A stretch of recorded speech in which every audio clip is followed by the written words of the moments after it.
En línea con Dios, con Claudio Bustamante. Padre, al ver tu creación, mi alma te alaba. Que Dios les bendiga grandemente. Continuamos con esta lectura y esta reflexión que estamos haciendo de esta carta que escribe el apóstol Pablo a Tito. Estamos en el capítulo 1, vamos a leer desde el versículo 10 en adelante.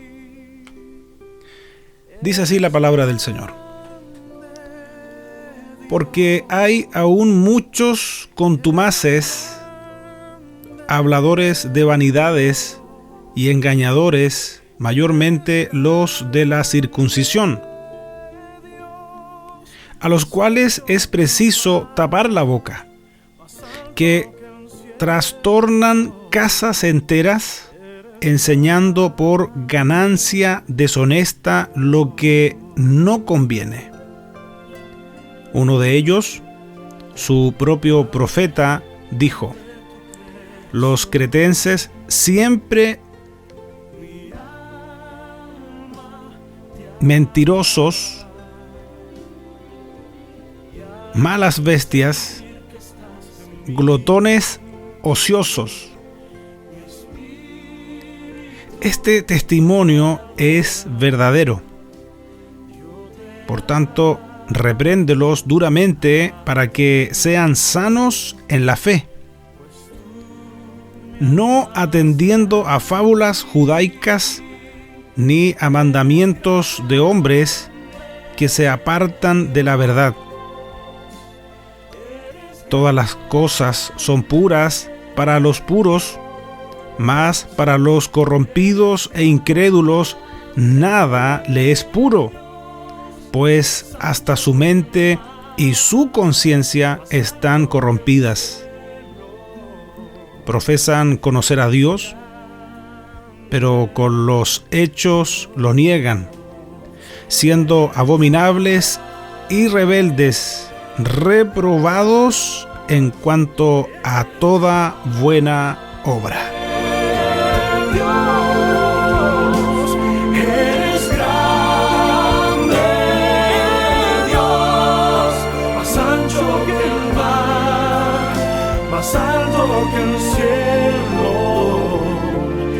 Eres grande, Dios, eres grande, Dios.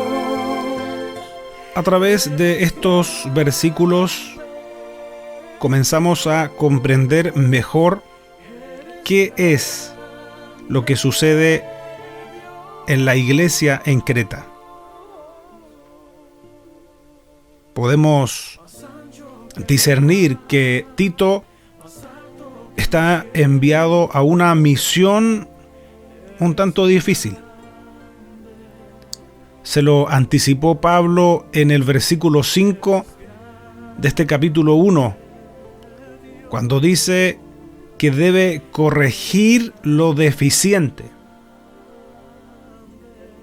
Y dentro de las tareas que Tito lleva encomendadas por el apóstol Pablo está el instituir ancianos, obispos, para dirigir la iglesia. Pero estimados, estimadas, aquí ya comprendemos con más exactitud qué es lo que pasa en las iglesias de Creta. Entendemos que hay personas que se están introduciendo dentro de la iglesia para enseñar error, directamente enseñar error. Pablo, un apóstol que sin duda ama al Señor, ama a la iglesia,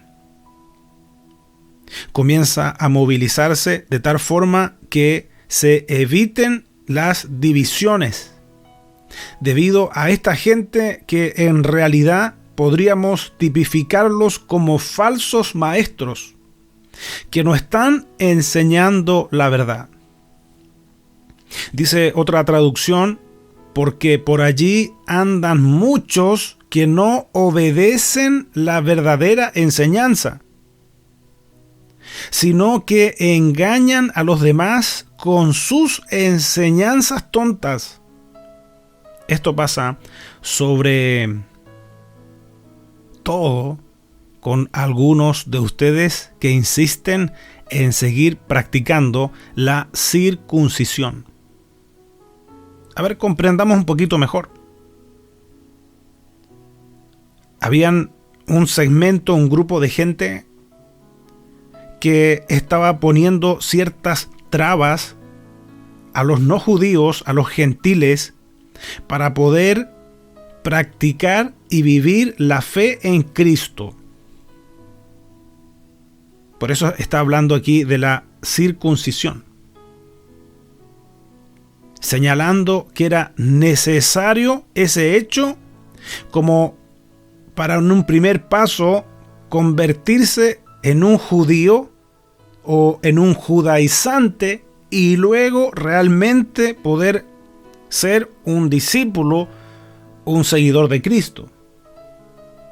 Esto fue un gran tema en la iglesia primitiva.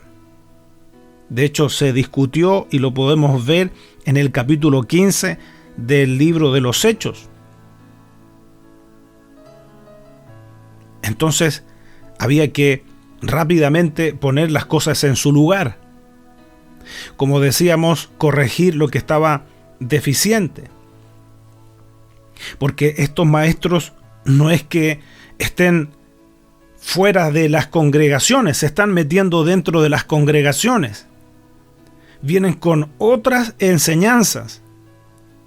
Y sabe, principalmente ellos a través de lo que están predicando, lo que quieren decir, en otras palabras, es que la cruz y Cristo y la cruz no son suficientes. Hay que hacer una serie de rituales, una serie de prácticas. Sigue diciendo el texto bíblico, no los dejes enseñar, porque confunden a familias enteras y lo hacen solo para ganar dinero. ¿Se da cuenta? No estamos hablando de gente exógena, externa a la congregación, gente que se está introduciendo, gente que está visitando los hogares incluso, y que están causando división en la iglesia, pero también están produciendo problemas en las familias.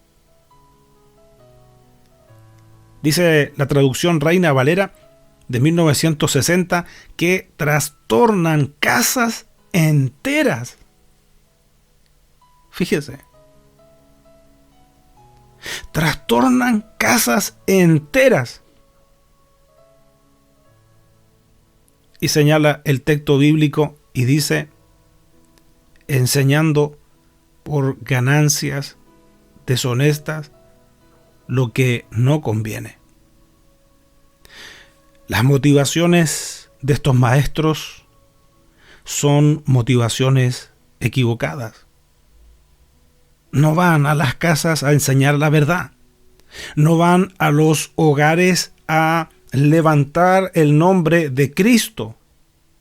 Están produciendo serios trastornos en la iglesia. Y eso es lo que andan haciendo, con motivaciones erróneas. Y fíjese que, ¿cómo se puede conocer a un falso maestro? Seguramente la gran pregunta que surge cuando nos encontramos frente a este texto bíblico. ¿Cómo podemos nosotros conocer a un falso maestro? Fíjese que los falsos maestros tienen ciertas características. ¿Sabe? Ellos ponen mayor atención en sí mismos, por lo general. ¿Se acuerda que dentro de los requisitos para los obispos decía que no fueran arrogantes, que no fueran soberbios? Bueno, un falso maestro pone mayor atención en sí mismo que en Cristo. ¿Se da cuenta? O sea, Cristo en un falso maestro deja de ocupar el primer lugar. Porque el falso maestro, una de las cosas que busca es ser reconocido. Necesita eso, el falso maestro. Busca eso, el reconocimiento. Un falso maestro, por lo general, pide que las personas hagan algo que va a comprometer o a diluir su fe. Recuérdese que el apóstol Pablo está diciendo que trastornan casas enteras. ¿A qué están atacando esos falsos maestros entonces? A la fe de esas personas que han recibido a Jesucristo. Ahí van. ¿Ve? Dos características ya de los falsos maestros.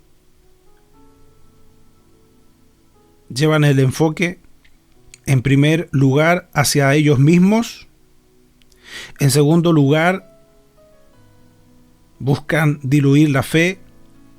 En tercer lugar, pasan por alto la naturaleza divina de Cristo o la inspiración de la Biblia.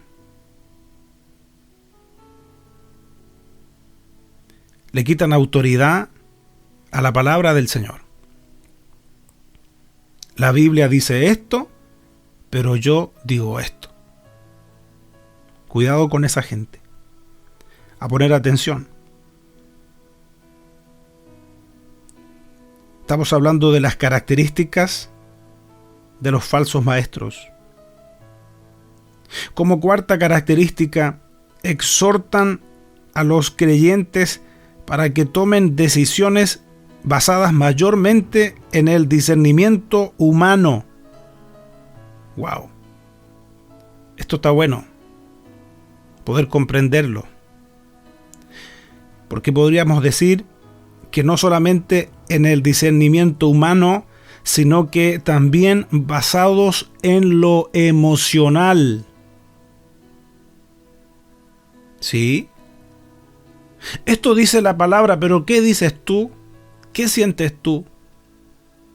O como a veces algunas personas dicen, no, pero yo para saber si es de Dios o no es de Dios tengo que sentir paz en mi corazón. Y en estos últimos años, la iglesia de Cristo, tristemente, ¿sabe?, comenzó a tener una especie de discernimiento ya no bíblico, extra bíblico, pero basado en sentimientos, basado en emociones. Llegados al punto que podíamos medir una reunión en base a lo que sentíamos. ¿Qué te pareció la reunión? Estuvo más o menos, no sentí nada. ¿Se da cuenta? Una fe emocional de hacer las cosas si se sienten o no se sienten. No, yo no siento hoy día de congregarme. No, hoy día no sentí de orar y no oré. No, yo no siento de perdonar a tal persona. No, cuando lo sienta, yo lo voy a hacer. Cuando yo sienta, voy a colaborar con las misiones, porque hoy día no lo siento. Cuidado con eso. Porque la propia Escritura dice que engañoso es el corazón, las emociones. Dios nos hizo personas emocionales. Y que muchas veces nosotros, cuando el Señor nos toca de una forma especial, ¿sabe?, se manifiesta y lo vemos en emociones como el llanto, el quebrantamiento. Pero el toque de Dios es mucho más que eso. Y nuestra fe como hijos de Dios debe estar claramente fundamentada en convicciones y no en emociones. Dios nos hizo personas emocionales, pero cuando tú basas tu fe en emoción, estás en peligro. Porque un día sientes una cosa y al otro día probablemente puedes sentir otra. Pero cuando nos regimos por la palabra, sabemos que sintamos o no sintamos hacer lo que dice la palabra, nosotros obedecemos porque es la voluntad de Dios expresada en las Sagradas Escrituras para nosotros. No es muy difícil de comprender esto. Si nosotros en nuestro día a día, en nuestra vida cotidiana, hay cosas que tenemos que hacer, no porque las sintamos. Dígame, por favor, ¿cuándo fue la última vez que fue a pagar una factura, un impuesto porque usted lo sintió? ¿Cuándo fue? ¿Usted no ve que en la fila ahí para pagar hay una fila de gente toda feliz porque sintió ese día ir a pagar sus impuestos, ir a pagar las facturas? Usted no lo hace porque lo siente. Usted lo hace porque tiene el deber de hacerlo. Y si no lo hace, bueno, le van a cortar la línea telefónica. Le van a cortar el internet.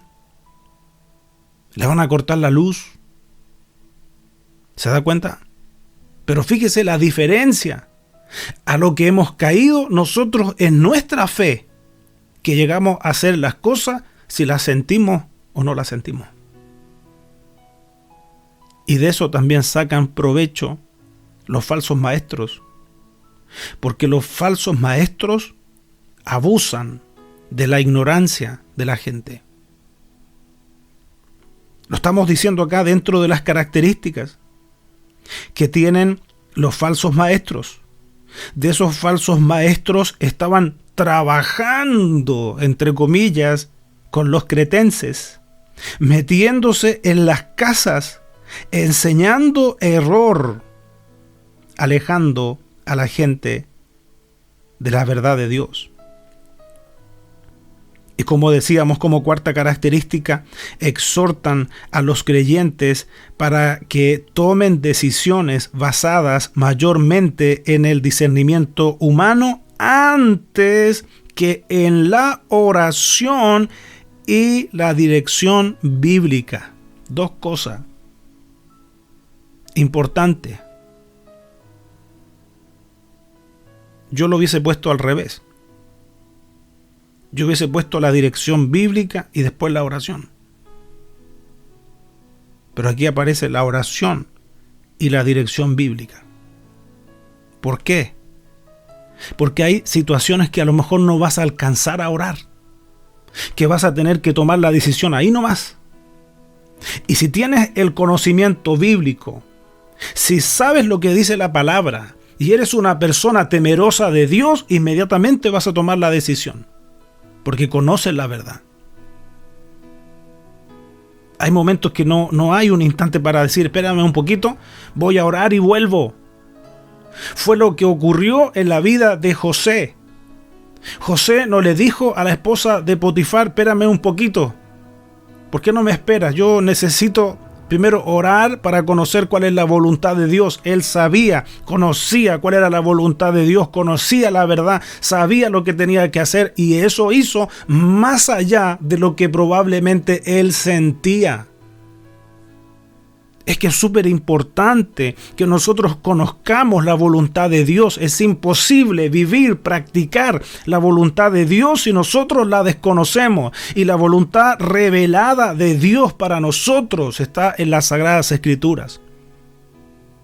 Hay momentos que no hay ese instante, ese lapso para ir y orar y preguntarle al Señor. Hay momentos que tienes que tomar decisiones rápidas en ese instante. ¿Y cómo lo podemos hacer? Conociendo qué es lo que dice Dios. Si usted conoce la verdad, mi amigo, mi amiga, usted va a ser difícil que sea engañado. Si usted tiene esta combinación de estudio de la palabra y oración, usted sabe, es una persona difícil de engañar. La Biblia nos enseña cómo hay una comunidad. Los conocemos como los de Berea, que llegó el propio apóstol Pablo a predicarles el evangelio de Jesucristo, pero sabe, ellos estaban ahí escudriñando, Ellos estaban viendo a ver si lo que le estaban diciendo era así o no era como les estaban exponiendo. Eso tenemos que aprender nosotros también. Sí. Si acaso la Biblia nos dice examinarlo todo, dice. Examinarlo todo. ¿Acaso la Biblia nos dice que no creamos a todo espíritu? Probad los espíritus, dice, si son de Dios. Si usted se descuida, si usted no tiene tiempo de estudio de la palabra, si usted no tiene tiempo de oración, no se hace ese tiempo porque el tiempo lo tenemos, quiero decirle esto y escúcheme con atención. Usted está en riesgo, porque al igual como andaban esos falsos maestros torciendo, trastornando los hogares de los cretenses, hoy día eso se multiplicó, mi amigo. Hoy día son muchos más los que andan enseñando error. Y cómo nosotros discernimos cuando las cosas son verdaderas o no son verdaderas, ¿sabe? Cuando tenemos ese conocimiento de la verdad. Cuando conocemos la verdad. Esa verdad que libera. Esa verdad que es Cristo. Seguimos en nuestro próximo programa con esta carta a Tito.